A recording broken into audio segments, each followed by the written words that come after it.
मी धर्माराव बाबा पुष्पप्रिय देवी भगवंतराव आत्राम विधानसभेचा सदस्य म्हणून निवडून आलो असल्याने गांभीर्यपूर्वक प्रतिज्ञा करतो की कायद्याद्वारे स्थापित झाले आहे अशा भारतीय संविधानाबद्दल मी खरी श्रद्धा व निष्ठा बाळगीन.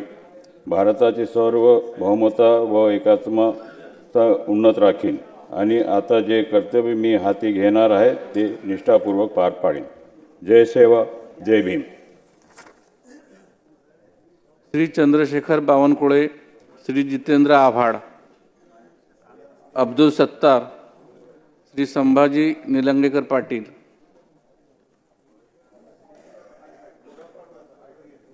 श्री अमित देशमुख,